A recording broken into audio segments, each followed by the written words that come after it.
O que o Talmud, a tradição judaica, vai fazer é criar um acróstico de uma frase depreciativa. Então, quando na tradição utiliza-se o nome Yeshu, é um acróstico, ou seja, é um notaricon ali de letras de palavras que formam esse acróstico Yeshu. Então, se você pode olhar aí na nossa edição, que vai estar o nome, a letra Yod, Shin, dois apóstolos e a letra Vav, Yeshu. Ou seja, porque isso é um acróstico, que quer dizer Imar, ou seja, seja apagado. Shemo, seu nome, Vezirro, ou seja, ali só tem o Vav e o resto seria Vezirro, e sua memória. Então esse acróstico ele já é depreciativo em relação a Yeshua, que quer dizer que seu nome seja apagado e a sua memória também. Então, ok, vamos ao Talmud. Então o Talmud realmente está falando desse nosso Yeshua de Nazaré, inclusive lá vai aparecer no Tratado Sotá 47a, você pode ir lá agora, parte 12, por aí, nessa região, você vai encontrar essa descrição que eu vou trazer para vocês aqui agora. O que vai estar escrito lá? O período é de um rabino, um dos rabinos ali do período Zugot, chamado Yehoshua ben Prachia, ou ben Perachia, depende aí da pronúncia de cada um, né? Que diz lá, assim, dessa forma, que foi dito pelo Rav Yehoshua ben Perachia, como o rei Juan Hircano matou os rabinos Rav Yehoshua ben Perachia e Yeshu, que foram para Alexandria, no Egito, quando havia paz, Shimon ben Shatar lhe enviou de mim, disse ele, Jerusalém, a cidade santa, e a ti, Alexandria de Egito. Também no decorrer da carta vai dizer que estava tudo bem com eles e outros estavam abandonados, ou seja, já estava havendo uma perseguição já daquele período romano. E aí vai dizer assim, que Rav Yehoshua ben Perachia, ele saiu e chegou em uma hospedaria, uma hospedagem, né? Com seus discípulos ele estava. As pessoas daquele lugar lhe mostraram muito respeito, lhe receberam com muita consideração. E o Rav Yehoshua ben Perachia, ele disse, estava ali com seus discípulos, olha como essas pessoas são agradáveis, como essas pessoas nos há recebido, né, com muita hospitalidade. Então, um dos seus discípulos se chamava Yeshu. E eles vão dizer que esse Yeshu é Yeshua de Nazaré. Mas vamos deixar aí, eu quero que vocês acompanhem comigo a história do Talmud, que está aí no Tratado Sotá, tá certo? Então vai dizer assim, que esse Yeshu, ele vira para o Rav e para os seus outros amigos, né, dali, discípulos, e vai dizer assim, veja como os olhos dessa moça, da garçonete ali, da pessoa que estava hospedando eles, são delicados, são bonitos, são agradáveis.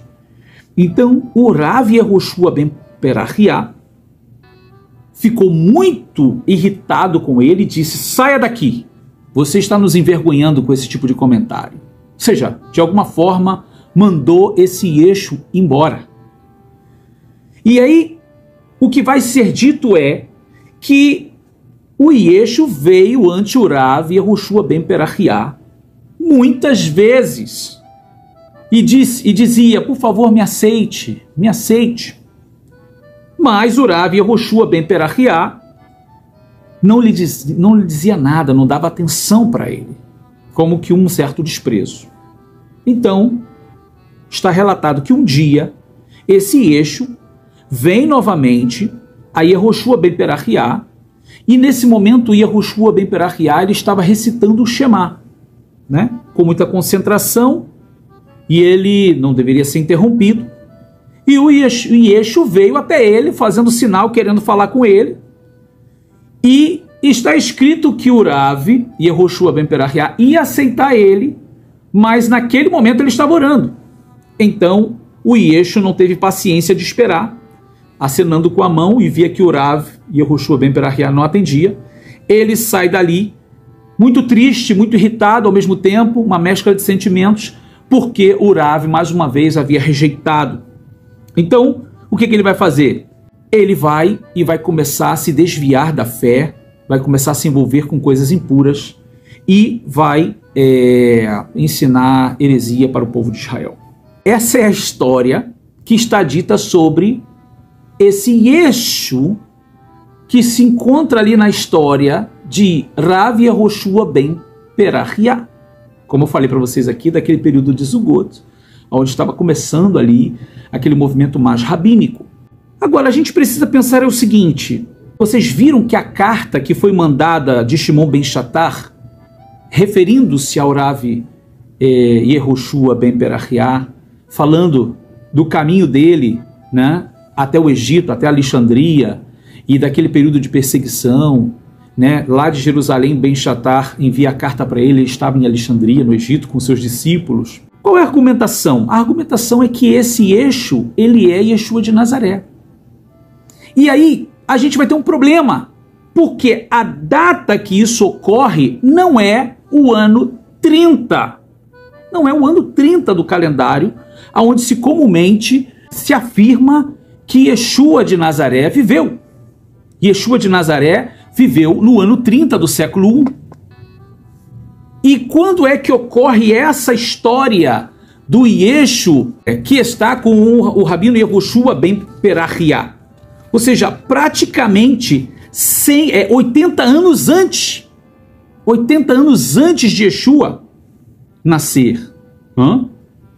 Então ele seria o que nós vamos falar aqui agora do Yeshu ben Pandira, né? Que seria já alguém que nasceu, que a mãe dele se chamava Miriam, Maria, e que ele nasceu já de um relacionamento com um romano chamado Pandira, e que ele é um mamzer, né? Ou seja, mas quando você vai buscar a data, o período histórico, ele viveu aproximadamente 80 anos antes de Yeshua nascer.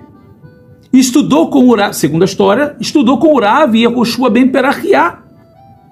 Era um judeu de nascimento, mas um mamzer, como está dizendo a história. Ele foi perseguido, fugiu ao Egito, né? Regressou como idólatra, porque foi rejeitado por Ben Perachia, e compartilha, ou seja, ele compartilhava com o Império Romano, teve 5 discípulos, e seu pai foi chamado de Pandira e não Yosef. Então veja que a data já quebrou todo o argumento possível existente dessa argumentação que quer colocar Yeshua de Nazaré no período de Rav Yehoshua ben Perachia. E esse mesmo Yeshu ben Pandira que eles tentam associar é o da história de Yehoshua ben Perachia. Agora, a gente tem o outro, que também o Talmud vai falar, que é o Yeshu ben Stadá. Ou seja, é uma outra figura que aparece, né, tendo esse nome de Ben Stadá. Por quê? Porque, no caso, ou seu pai era chamado de Ben Stadá, e nós vamos ver aqui algumas informações. Está escrito assim: disse o Rav Eliezer, assim disse os sábios, acaso Ben Stadá não trouxe magia do Egito consigo em um corte que ele fez na sua própria pele, colocando debaixo da sua pele o nome de Hashem para fazer milagres? E eles disseram que era um louco e que não se podia dar crédito a um louco. Rav Hizda disse que o marido de Miriam era chamado Stadá e o amante era o Pandira. Por isso, um vai tentar associar a mesma pessoa e o outro vai dizer que são duas figuras diferentes.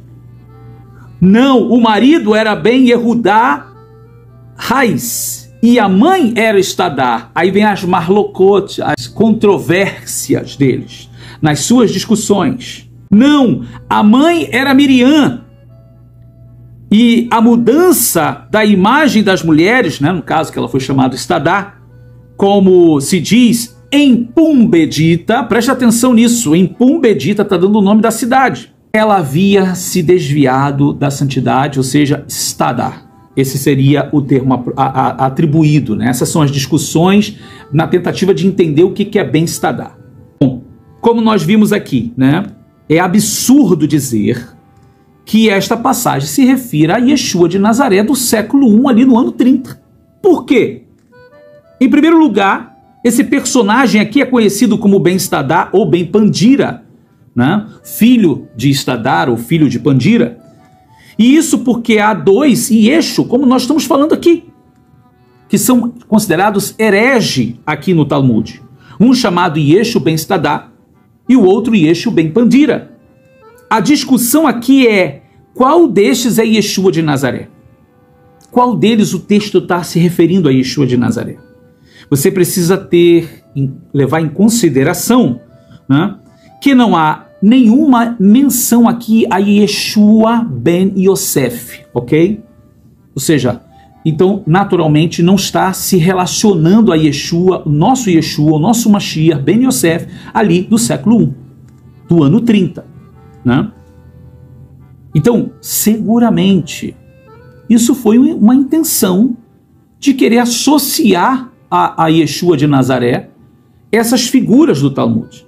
Porque em uma descrição vai chamar Yeshu Nazareno. Você tem que lembrar que Nazaré era uma cidade. E muitas pessoas são chamadas de Nazareno. Tudo bem, é muita coincidência ser chamado de Yeshua o Nazareno. Yeshu, né? Já com a expressão depreciativa. Então, esses comentaristas do Talmud, o que eles estão fazendo? Discutindo, inclusive porque eles não têm certeza nem do que eles estão falando. Uns falam uma coisa, outros falam outra, dando ideias diferentes. Quando a gente pensa, o nome da mãe era Miriam, era um nome muito conhecido, era um nome comum, como a gente hoje aqui nos países cristãos, Maria é um nome comum. E naquele período Miriam era um nome comum, que é comum no meio do povo de Israel, né? Assim como Yeshua também era um nome comum, né? E ele continua, em segundo lugar, Yeshua nunca esteve no Egito na idade adulta. A gente sabe que pela descrição da Brit Hadashah, ele foi quando criança, fugindo ali da perseguição de Herodes. E depois voltou para Nazaré, para o norte ali na Galileia, com seus pais, né? Mas não há nenhum registro na Brit Hadashah que ele tenha ido para o Egito com um professor em idade adulta. Então também não se harmoniza isso na história de Yeshua de Nazaré. Em terceiro lugar, Miriam nunca foi cabeleireira, porque eles vão dizer que o Ben Stadar, que seria o Miriam, né, sendo chamada de Stadar, ela seria uma cabeleireira. E ali ela teve um caso com um oficial romano chamado Pandira. Então assim, claramente aqui, que essa Miriam que aparece ali não é a mãe de Yeshua. Não tem nada a ver, a história não se harmoniza, né? E o filho que se refere a Yeshua não é Yeshua, é um chamado Yeshu. Bom, se seguimos por essa lógica, coincidência de nomes poderia utilizar-se para assumir que essa Miriam poderia ser também a irmã de Moshe. Não? Se a gente quiser dizer que Miriam, porque a Miriam está escrito aqui, Miriam também está escrito lá. Mas eu trago, né, um resumo para vocês do que a gente acabou de falar aqui. Né? Yeshu ben Stadar, a gente falou do Yeshu ben Pandira, que seria esse discípulo do Rav Yehoshua ben Perahiah, ali vivendo 80 anos antes de Yeshua nascer. E o Yeshu ben Stadar viveu aproximadamente 100 anos, um século antes de Yeshua de Nazaré. Trouxe magia do Egito, sua mãe se chamava Miriam ou Stadar, conforme a discussão, era cabeleireira. Seu pai se chamou Stadar ou também eles trazem o nome Papus. Executado na Babilônia, veja, ele foi executado na Babilônia, ele não foi executado em Israel, na cidade de Lod, e não em Israel. Veja que coisa, gente. É justamente nos vídeos que nós estamos trazendo para vocês, para mostrar que as argumentações, elas não se sustentam. E eu estou trazendo aqui uma informação do Talmud para vocês, ou seja, por quê? Porque nem todo mundo tem acesso a ela. Eu falei aqui para vocês aqui a fonte do Tratado Gittin, novamente aqui para que você possa, Tratado Sotá 47a, é onde vai estar registrado aqui a história de Yehoshua ben Perahiah e essa história do Yeshu Nazareno. E no Tratado Gittin 54a, né, esse vai ser um outro tema para a gente falar depois, né, que é uma parte que eles acusam de Yeshua estar ardendo no inferno, e tem bastante coisa para a gente comentar aqui das acusações contra Yeshua, falando que o Talmud fala contra ele. Sobre Yeshu ben Pandira e Yeshu ben Stadar, eu acredito que ficou muito claro para todos aqui que nenhum e nem outro se refere a Yeshua de Nazaré. A história de Rav Yehoshua ben Perachiah, com esse Yeshu que se desvia, ou seja, por causa das semelhanças, das aparentes semelhanças que houve, né, de se chamar Yeshu, e aí ele ter discípulos, né, e ao Egito sua mãe se chama Maria, ou Miriam, né, e aí é um mamzer, porque eles vão acusar Yeshua de ser um mamzer, ser um bastardo, não ser filho realmente de Yosef, porque o Novo Testamento, a Brit Hadashah, diz que ele era filho de Deus, né? Então ele não era filho de Yosef de verdade. É fácil pegar as argumentações e dar bem crédito assim, né? Não, olha aqui, está escrito no Novo Testamento que não era filho de Yosef. Então, ele era filho de um adultério, ele era filho de uma impureza. Então, logo, ele é filho de um romano, ele não é filho de Yosef. Você consegue perceber as intenções em pegar as referências do Talmud e não dar, ou seja, a explicação, não dar informações de data, ou seja, porque não é interessante, porque não vai embasar a argumentação deles. Eu ouvi um rabino, já tem 2 semanas, falando, não, essa coisa de Yeshua de Nazaré aí está lá no Talmud, né? Ele foi aluno de Yehoshua ben Perachiah. Ele foi aluno de Yeshua ben Perachiah. Fala a data, quando foi que isso ocorreu? 80 anos antes. Então você tem um que se tornou um herege, que segundo a história ali do Talmud, foi aluno de Ben Perachiah 80 anos antes de Yeshua. Ben Perachiah não é do mesmo contexto, do ano 30. E o outro, Ben Stadá, 100 anos antes, e foi executado na Babilônia, ou seja, ele fazia parte da comunidade judaica da Babilônia ali depois da destruição do templo. Na realidade, o período que ele viveu ali foi anterior, né? 100 anos antes de Yeshua de Nazaré. Já existia essa comunidade lá, ela só se fortaleceu depois da destruição do templo, ou seja, depois de Yeshua, né? Mas ele é do período anterior a Yeshua de Nazaré, nosso Mashiach, viveu 100 anos antes, ou seja, a história dele acontece ainda antes da história de Ben Perachiah. Então, queridos, qual é a nossa conclusão?